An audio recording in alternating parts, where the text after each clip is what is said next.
Kasanakis Panora Panora Panora Panora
Waaqayyo kanarraan dhugee akkasuma waggaa har'aatiin immoo naanna'ee lakkoofsaa utuu hin hir'isin hunda keenyatti nu haa ga'u.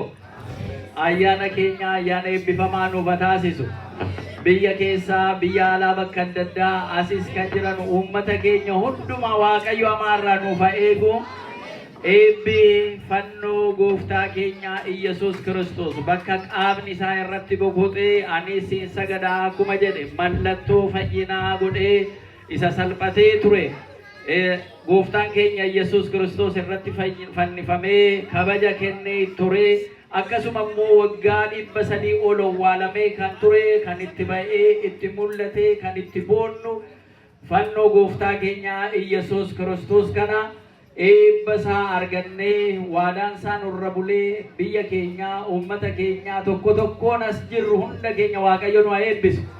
Daa'imman keenya jara burraaqanii akkana amantaa isaanii, aadaa isaanii, eenyummaa isaaniitiin isinirraa dhaalaa jiran maatiiwwan kiristaanotaa kun carraa guddaa kenna guddaadha waan Waaqayyo nuu kennedha. Isa kana keessatti Waaqa keenya immoo wal kaasnee galateeffanna dhugaa ta'uudhaaf kan maatiin immoo akkana daa'imman keessan bareechitanii akkana fiddanii amantaa isaanii hordofaa eenyummaa isaanii akkan irraanfanne biyya kana keessatti cimsitanii eegdan illee galata guddaa qabdu. Waaqayyo isin haa eebbisu. Manni keessan mana eebbifamaa haa ta'u. Akkasitti walitti qabamne lakkoofsaa utuu hin hir'atin mootummaa Waaqayyoo dhaallee kan jiran Waaqayyo nu haa taasisu. Amaarraa isin haa eegu. Akka nagaan dhuftanii nagaan mana keessanitti Waaqayyo isin adeeffatu. Waaqayyo immoo fedhii laphee keessan keessa jiru waan gaarii ta'e hundumaa isiniif raawwatu. Ayyaana fannoo gooftaa keenya Iyyasuus Kiristoos kanaaf jettanii qabeenya keessanii, humna keessanii, yeroo keessaniin gumaacha kan gumaachitan hunda keessan Waaqayyo isin haa eebbisu. Yaa abbaa keenyaa jennee isa galateeffanna.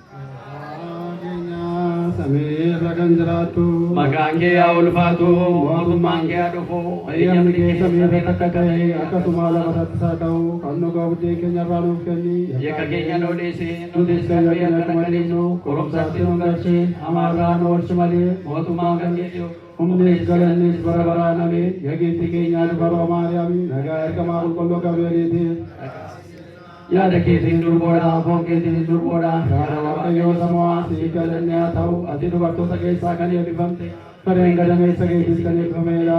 Kennaan kan guutamtee gammadii Waaqayyo iddoo jiruu tajaajilama ilma kee gooftaa keenya fayyisaa keenya Yesuus Kiristoos irraa araaraa fi manuuf kadhatu cubbuu keenya akka nu dhiisuuf hanga bara baraatti ameen. Gooftaa koo Yesuus Kiristoos hangafa lubootaa kan taatu qulqulluu Phexrosiidhaan ati gattaadhaa gattaa kanarratti mana qulqullummaa kootiin ani ijaaraa humni seexanaa raasee kuffisuu hin danda'u akkasuma furtuu mootummaa Waaqayyoo siifan kennaa lafarratti kan hiite samiirratti kan hidhame ta'a.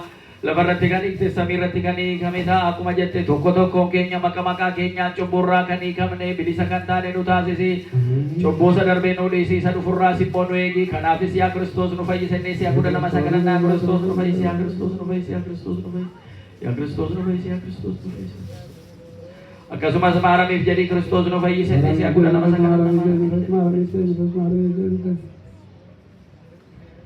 Cubbuu tu beeknu hojjenneedha cubburra Waaqayyo nu haa hiiku nu haa eebbisu fuula isaa nuuf haa ibsu Waaqayyo isin wajjin haa ta'u sagantaan hin xumuramne